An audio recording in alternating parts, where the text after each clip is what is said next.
కడవరి కాలం అనే మా ఆధ్యాత్మిక కార్యక్రమానికి మిమ్మల్ని అందరినీ ఆహ్వానిస్తున్నాం. శాశ్వతమైన ప్రేమతో మనల్ని ప్రేమిస్తున్నారు యేసు ప్రభు వారు. మన కొరకు ఆయన సెలవు మీద ప్రాణం పెట్టారు. ఆయన నమ్మిన వారు అందరికీ ఉచితంగా రక్షణ ఇస్తున్నారు. ఆ ప్రేమ గల యేసు ప్రభు వారు త్వరలో వస్తున్నారు రెండోసారి లోకానికి. ఆయన నమ్మిన వారందరినీ కూడా పరలోకం తీసుకువెళ్తారు. ఆ ప్రేమ గల యేసు ప్రభు నామపేట మిమ్మల్ని అందరినీ కూడా మన కడవరి కాలం కార్యక్రమానికి ఆహ్వానిస్తున్నాను. ప్రియ సోదరి సోదరులారా, మనము బైబిల్లోని ప్రవచనాలు ఖచ్చితముగా నెరవేరును అనే అంశాన్ని ధ్యానిస్తున్నాం. మనం గత కార్యక్రమంలో తూరుపట్నం గురించి ప్రారంభించాం. ఇది నాన్న తూరుపట్నం గురించి రెండవ భాగం. ప్రార్థన చేసుకుని ఈ దిన వాక్యంలో కొనసాగుదాం. పరిశుద్ధ ప్రేమ గల మా తండ్రి, మమ్మల్ని, మా కుటుంబాన్ని, మా సంఘాలను మీరు ప్రేమించి మమ్మల్ని క్షేమంగా ఉంచిన రీతిని బట్టి వందనాలు చెల్లిస్తున్నా. ఈ కడవరకాల చివరి దినాల్లో జీవిస్తున్నా మేము మీ ప్రవచనాలు ఖచ్చితంగా నెరవేరుతాయని ఆ నమ్మికని మాకు అనుగ్రహించవలసిందని ఇది నాన్న తూరుపట్నం గురించి అనేకమైన ఆధ్యాత్మిక పాఠాలు బైబిల్ గ్రంథం నుంచి నేర్చుకునే కృప మాకు దయచేయమని, దీన్ని వీక్షిస్తున్న వారిని దీవించండి. ఈ పరిచర్య ముందు కొనసాగడానికి ఎవరైతే సహకరిస్తున్న వారందరినీ ఆశీర్వదించవలసిందని యేసు ప్రభు వారి పరిశుద్ధమైన నామమును బట్టి ప్రార్థిస్తున్నాను తండ్రి, ఆమేన్. ప్రియ సోదరి సోదరులారా, తూరుపట్నం గురించి ప్రవచనాలు మనకి బైబిల్ గ్రంథంలో యెహెజ్కేలు గ్రంథంలో యెహెజ్కేలు ప్రవక్త గారు ముందుగానే ఈ తూరుపట్నం గురించి ప్రవచించారు. ఈ విషయాలు మనం యెహెజ్కేలు గ్రంథం 26వ అధ్యాయం, 27వ అధ్యాయం, 28 3 అధ్యాయాలు ఈ వివరాలు మనకున్నవి. ప్రార్థన పూర్వకంగా చదవండి. తూరుపట్నం అనగా 2 పట్టణాలు ఉండేవి ఆ రోజుల్లో. ఒకటి సముద్ర తీరానున్న పట్టణం తూరుపట్నం. ఆ సముద్రంలోన లంక, దాని చుట్టూ కూడా గోడలు కట్టేశారు. ఆ సముద్రంలో ఉన్న లంక పట్టణాన్ని కూడా తూర్ అని పిలిచేవారు. కనుక ఈ 2 పట్టణాల గురించి యెహెజ్కేలు ప్రవక్త ప్రవచనాలు చెప్పారు ముందుగానే. ఎప్పుడు చెప్పారు ఆయన అనే విషయాలు కూడా మనం నేర్చుకున్నాం. యెహెజ్కేలు ప్రవక్త గారు క్రీస్తు పూర్వం 586 ఈ ప్రవచనాలు చెప్పారు. ఈ యొక్క తూరు పట్టణం నాశనం అయిపోతుందని. ఈ 2 పట్టణాలు కూడా అనగా సముద్ర తీరాన్ని ఉన్నది, సీషోర్ అంటున్నాం ఇంగ్లీష్లో, సముద్రం లోన ఉన్నది, దాన్ని ఐలాండ్ అంటున్నాం ఇంగ్లీష్లో, లంక. ఈ 2 కూడా నాశనం అయిపోతాయని యెహెజ్కేలు ప్రవక్త గారు ప్రవచనాలు చెప్పారు. క్రీస్తు పూర్వం 586 సంవత్సరం. గత కార్యక్రమంలో సముద్రం ఒడ్డునున్న పట్టణం గురించి మనం నేర్చుకున్నాం. ఆ పట్టణాన్ని నెబుకద్నెజర్ రాజు గారు వచ్చి ఆయన సైన్యంతో పూర్తిగా నాశనం చేసేసి 13 సంవత్సరాలు ఆ ప్రాంతాన్ని ఆయన ముట్టడి వేసి, ఆయన ఉద్దేశం ఏంటంటే ఏదో రీతిగా ఆ సముద్రంలో ఉన్న లంక పట్టణాన్ని కూడా పట్టుకోవాలని. అనేక మంది రాజులు ఈ యొక్క పట్టణాలను పట్టుకోవడానికి వచ్చారు. ఈ పట్టణాలు 2 కూడా ఓడించాలని. దీనికి వారికి ఉన్న ఆకర్షణ ఏమిటి అంటే భూభాగం చాలా చిన్నది. ఆ లంకలో ఉన్న పట్టణం 140 ఎకరాలు అంతే. దాని మీద అంత ఆశ ఏమిటి వారికి?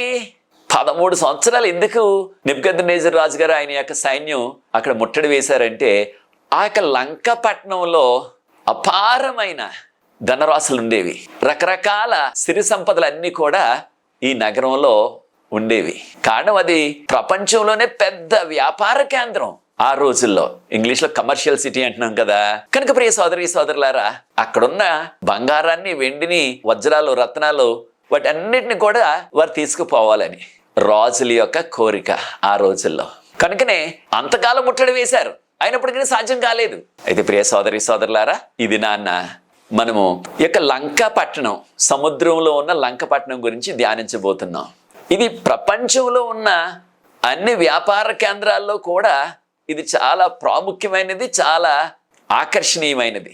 ఎక్కువ వ్యాపారం సంబంధించిన లావాదేవీలు జరిగేవి అక్కడ. అనేక దేశాల నుంచి వచ్చి అక్కడ వ్యాపారాలు చేసినట్లుగా యెహెజ్కేలు గ్రంథం 27వ అధ్యాయాన్ని ప్రార్థన పూర్వకంగా చదవండి. ఈ తూరు పట్టణాన్ని ఆ రోజుల్లో సముద్రపు రాణి అనేవారు. అంటే సముద్రంలో ఉన్న లంకలన్నిటికీ, సముద్ర తీరాన ఉన్న దేశాలన్నిటికీ కూడా ఒక రాణి లాంటిది అని చెప్పబడ్డది. అయితే ప్రియ సోదరి సోదరులారా, తూరుపట్నం గురించి, ఈ లంకపట్నం గురించి బైబిల్ గ్రంథం ఏం చెప్తుంది, బైబిల్లో ఏమని ప్రవచనాలు ఉన్నాయి అనే విషయాన్ని మనం ఇది నాన్న నేర్చుకోబోతున్నాం. యెహెజ్కేలు గ్రంథం 26వ అధ్యాయం 3, 4, 5 వచనాలు ప్రార్థన పూర్వకంగా ధ్యానించండి. అదే రీతిగా యెహెజ్కేలు గ్రంథం 26వ అధ్యాయం 15 నుంచి 21 వరకున్న వాక్య భాగాన్ని కూడా ప్రార్థన పూర్వకంగా చదవండి. ప్రభు ఏమన్నారు? ఇంత సిరి సంపదలున్న, ఇంత ప్రాముఖ్యమైన, ఎంతో పేరు ప్రఖ్యాతిగాంచిన ఈ యొక్క లంకపట్నం, తూరుపట్నం సమూలంగా నాశనం అయిపోతుంది. ఇక ఎన్నడూ కూడా దాన్ని తిరిగి నిర్మించరు, ఎవరు కూడా మళ్ళీ తిరిగి కట్టలేరు దాన్ని అని దేవుని యొక్క ప్రవచనం. ఇప్పుడు చెప్పారు ఈ ప్రవచనం 586 సంవత్సరం క్రీస్తు పూర్వం. ప్రపంచంలోనే ప్రఖ్యాతిగాంచిన వ్యాపార కేంద్రం ఇది నాశనం అయిపోయి ఆ ప్రాంతంలో చేపలు పట్టేవారే ఉంటారు, ఇక వ్యాపారస్తులు రారు ఇక అక్కడికి. ఆ చేపలు పట్టేవారు చేపలు పట్టుకున్న తర్వాత వారు వలలు తెచ్చుకొని ఇక్కడ ఆ ఎండలో ఆరవేసుకుంటారు అని చెప్పబడ్డది. చూడండి యెహెజ్కేలు గ్రంథం 26 అధ్యాయం 3, 4, 5 వచనాల్లో. ఈ యొక్క లంకపట్నం ఇంత ప్రసిద్ధి పొందడానికి కారణం ఏంటంటే అక్కడ 2 నౌకా కేంద్రాలు ఉన్నాయి, సహజ నౌకా కేంద్రాలు. నేచురల్ సీపోర్ట్ అంటున్నాం ఇంగ్లీష్లో మనం, సహజమైనవి. ప్రపంచంలో ఎక్కడ కూడా ఆ విధంగా ఒకే లంకకు 2 ఓడ రేవులు ఉండటం అన్నది లేదు. ఓడ రేవులు లేవు, ఒకటే ఉంటుంది. ఇక్కడ సహజంగా 2 ఉన్నాయి కనుక దాని ద్వారా ఎక్కువ వ్యాపారం జరిగింది. అనేక దేశాల నుంచి వారు ఓడల్లో వచ్చి వ్యాపారం చేసుకునేవారు. అయితే దేవుని వర్తమానం చూడండి, యెహెజ్కేలు గ్రంథం 26 అధ్యాయం 19వ వచనంలో ఈ యొక్క ఓడల రేవంతా కూడా సముద్రపు నీటితో నింపబడుతుంది, ఇది సముద్రంలో మునిగిపోతుందని ప్రవచనం చెప్పబడ్డది. ప్రియ సోదరి సోదరులారా, ఆ దినాల్లో ఎక్కడికైనా విదేశాలు వెళ్ళాలంటే, విదేశాలతో వ్యాపారాలు చేయాలంటే వేరే మార్గం లేదు, ఓడల ద్వారానే. ఇంగ్లీష్లో షిప్ అంటున్నాం కదా. ఈ యొక్క లంకపట్నం మనకున్న చారిత్రక ఆధారాల ప్రకారంగా క్రీస్తు పూర్వం 2750 సంవత్సరంలో స్థాపించబడ్డదని చెప్పబడుతుంది. 140 ఎకరాలే, కానీ అంత చిన్నదైనప్పటికీ చాలా పేరు ప్రఖ్యాతులు వచ్చేసాయి దానికి. దేనివల్ల అంటే లంకపట్నానికి 2 నౌకాశ్రయాలు ఉన్నాయి. ఒకటి దక్షిణ ప్రాంతంలో ఉన్నది, ఈ యొక్క లంకకు దక్షిణ ప్రాంతంలో ఉన్నది. దాన్ని ఈజిప్ట్ నౌకాశ్రయం అనేవారు. అంటే ఈజిప్ట్ వారు ఎక్కువ ఓడల ద్వారా వచ్చి వ్యాపారాలు చేశారు కనుక దాన్ని ఈజిప్ట్ నౌకాశ్రయం, ఈజిప్ట్ సీపోర్ట్ అన్నారు. కానీ అది తూర్పు భారతదేశమా, పేరు అలా పెట్టారంతే. అదే రీతిగా ఉత్తరం వైపు ఉన్న ఆ యొక్క నౌకాశ్రయం సీపోర్టు, దాన్ని సీదోను నౌకాశ్రయం అనేవారు. దీన్ని ఇంగ్లీష్లో సైడ్ అని అంటున్నాం. వాస్తవానికి సీదోను పట్టణం ఈ తూరు పట్టణానికి 40 కిలోమీటర్ల దూరం. కానీ ఎక్కువ మంది సీదోనీయులు వచ్చి, ఇంగ్లీష్లో సైడ్ అని అంటున్నాం, వారు వచ్చి ఇక్కడ స్థిరపడి ఆ నౌకాశ్రయాన్ని అభివృద్ధి చేసి అక్కడ వారు వ్యాపారాలు చేసేవారు అన్నమాట అనేక దేశాలతో. కనుక దీన్ని సీదోనీయుల ఓడరేవు అనేవారు. ఈ 2 కూడా చాలా ప్రత్యేకమైనవి. అనేక దేశాలతో వారు వ్యాపారాలు చేశారు, దాని ద్వారా చాలా డబ్బు సంపాదించారు.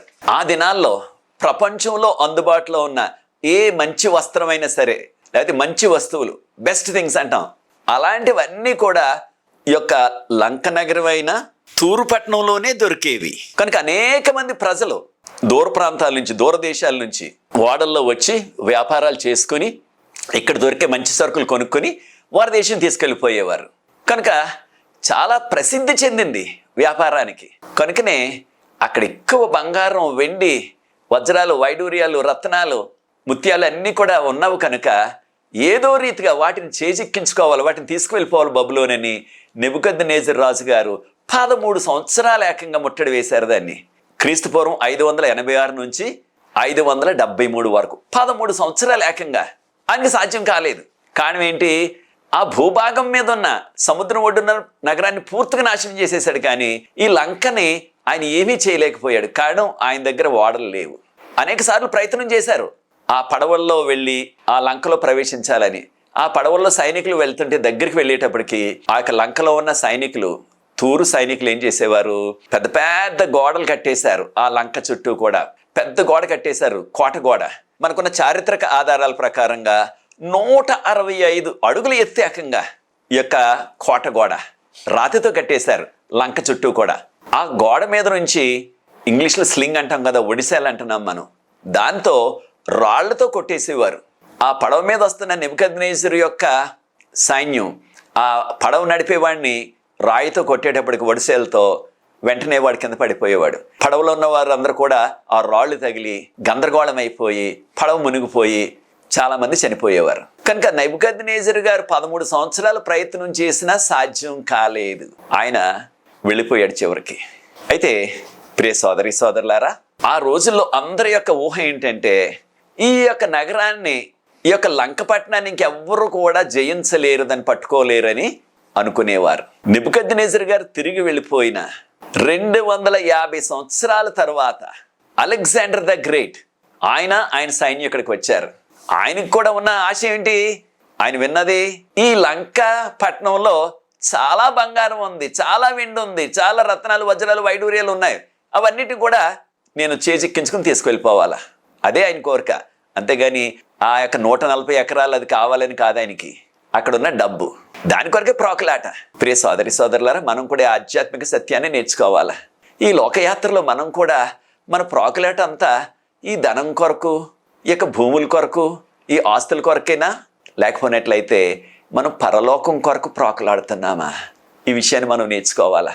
ఈ యొక్క తూరు పట్టణం, ఈ లంక పట్టణాన్ని 2400 సంవత్సరాలు ఎవ్వరు కూడా జయించలేకపోయారు. చరిత్ర చెప్తుంది ఇది. అయితే యెహెజ్కేలు ప్రవక్త గారు చెప్పింది ఏమిటి? ఈ పట్టణం అంతా కూడా నాశనం చేయబడుతుంది, గోడలు విరగొట్టబడతాయి, ఈ పట్టణం అంతా కూడా నాశనం అయిపోతుందని ఆయన ప్రవచనం 250 సంవత్సరాల ముందే ప్రవచించేశారు. అప్పుడు అలెగ్జాండర్ ద గ్రేట్ ఆయన యొక్క సైన్యంతో వచ్చారు. అప్పటికి మరలా ఆ సీషోర్ అనగా సముద్రం ఒడ్డున మరలా కొంతవరకు నగరాన్ని నిర్మించుకున్నారు ఆ యొక్క తూరు పట్టణవాసులు.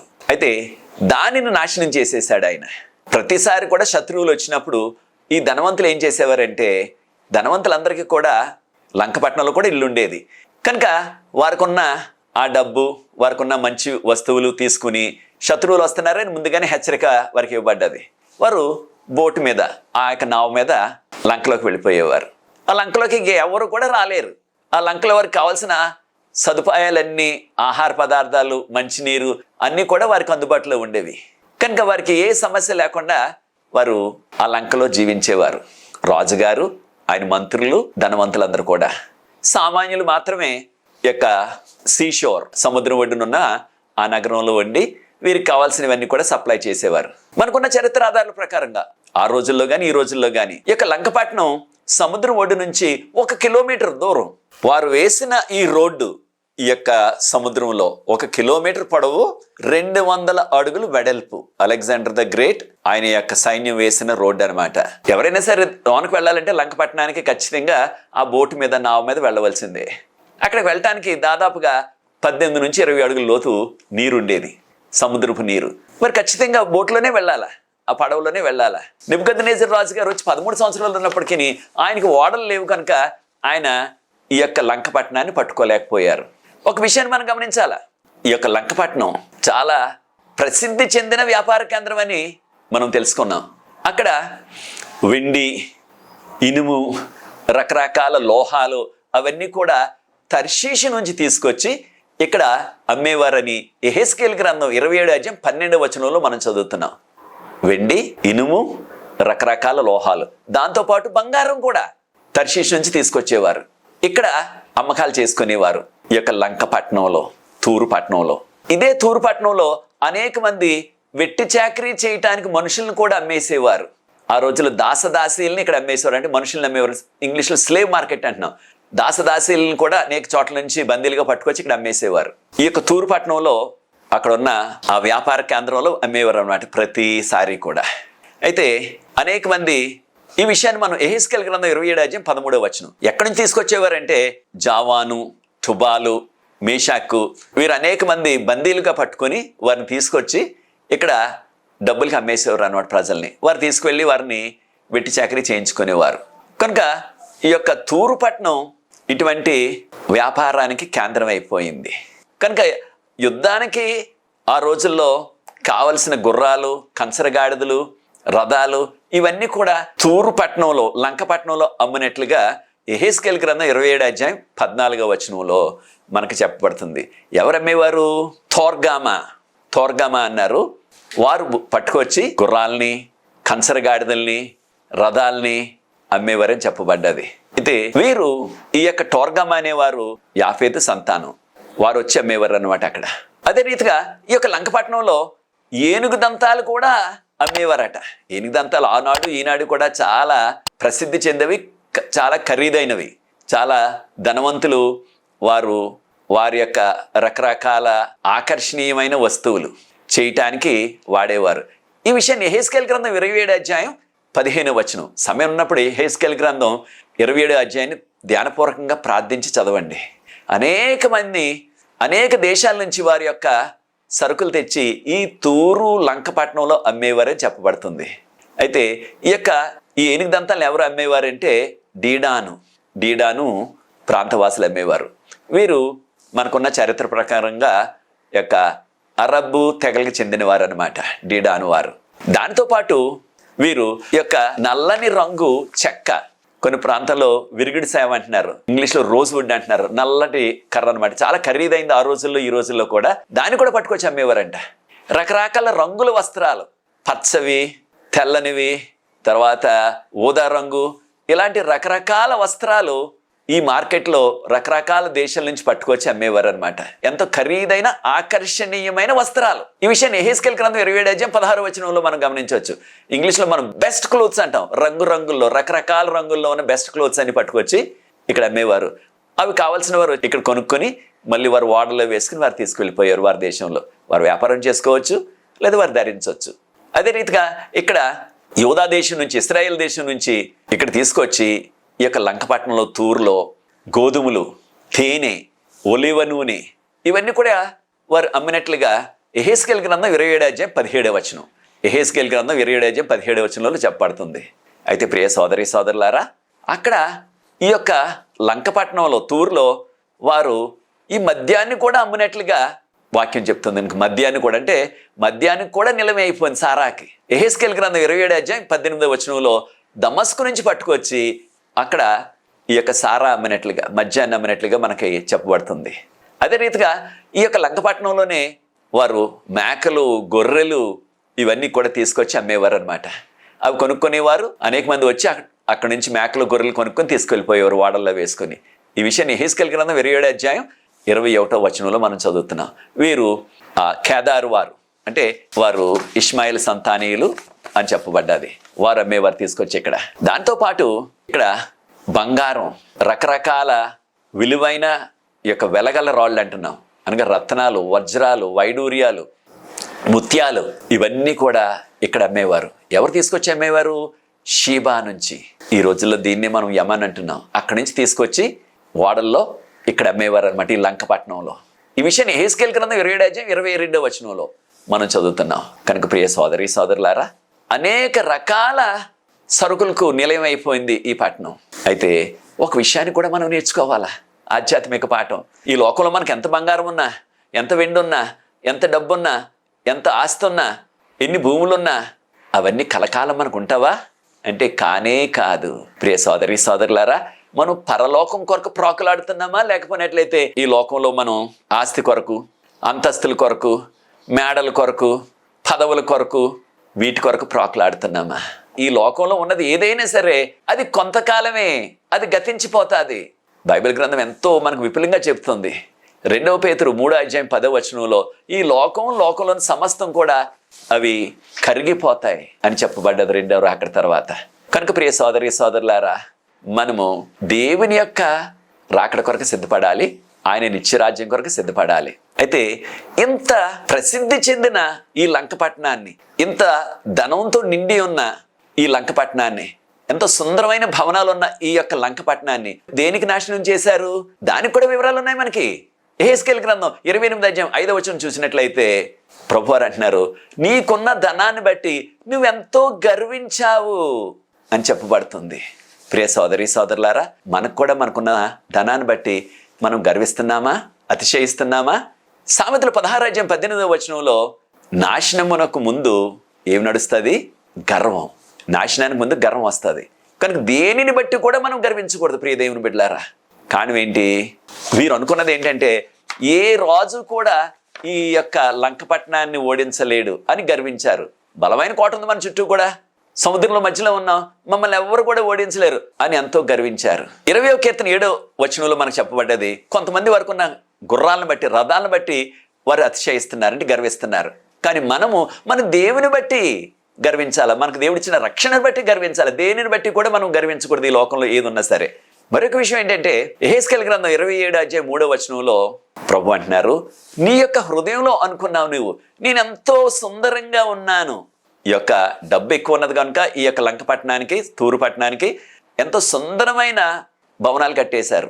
సుందరంగా ఆ వీధులన్నీ కూడా వారు తీర్చిదిద్దేశారు. యెహెజ్కేలు గ్రంథం 7:4 గమనించినట్లయితే, నీ యొక్క నిర్మాణం చేసిన ఆ యొక్క పనివారు ఎంతో సుందరంగా నిర్మించేశారు నిన్ను.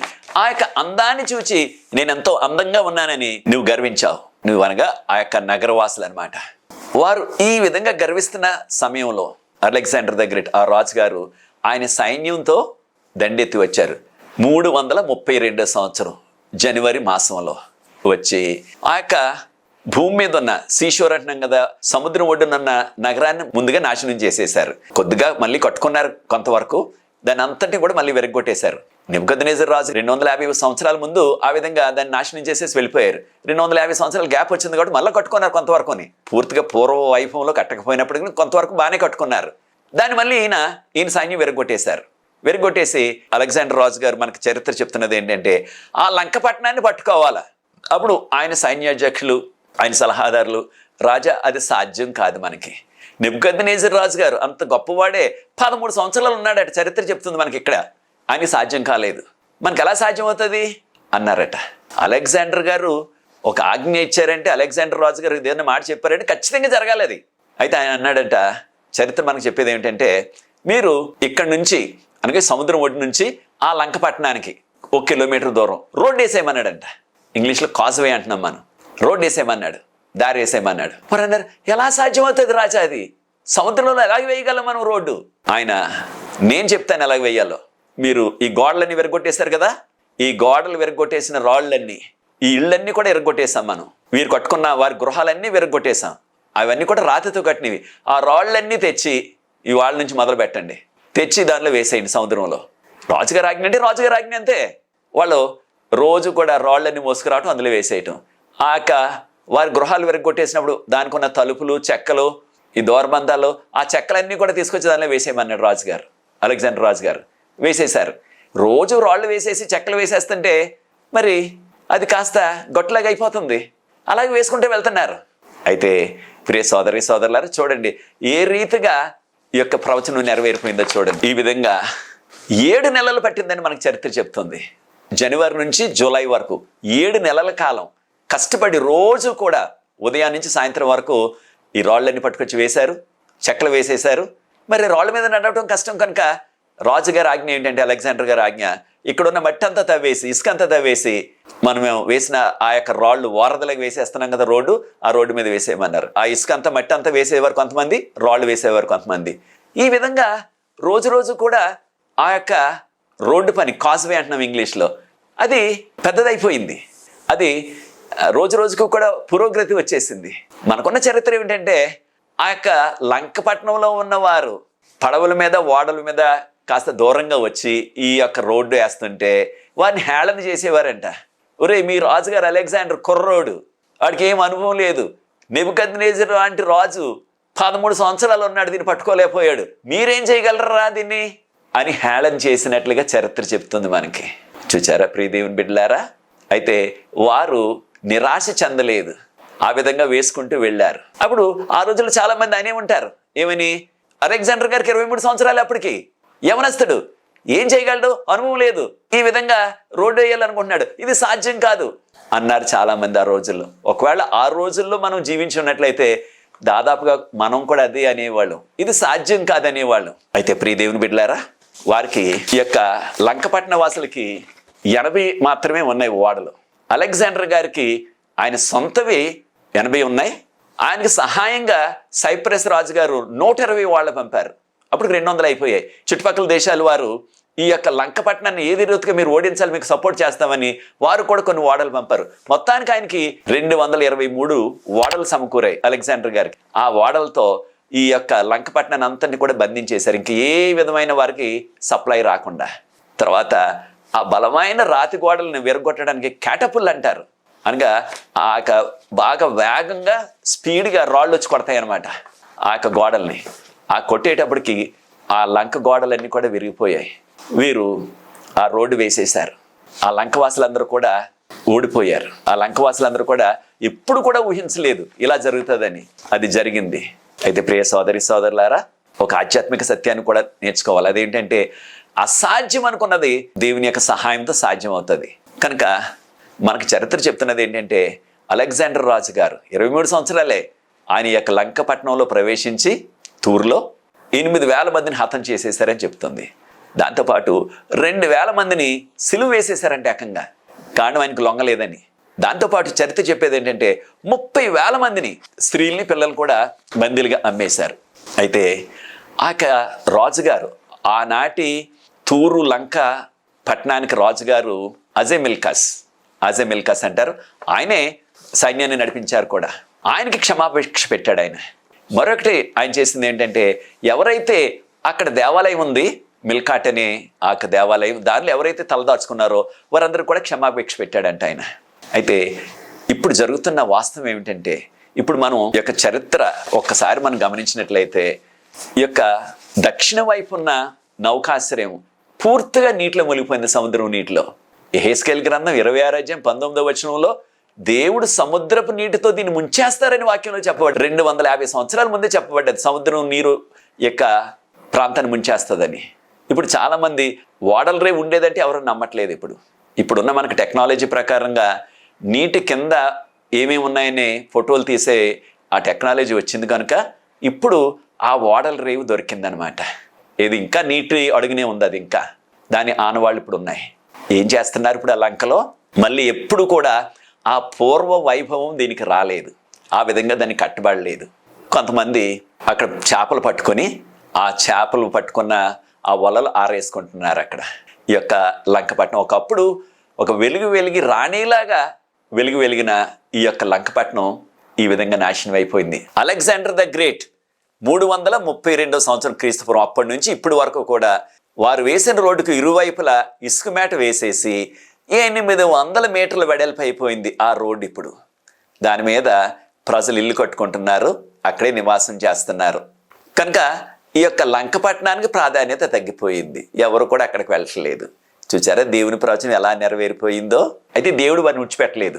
యేసుప్రభువు వారు ఈ లోకంలో జీవించినప్పుడు ఈ యొక్క తూరు పట్టణంలో, ఈ లంకపట్నంలో కొంతమంది జీవిస్తూ ఉండేవారు.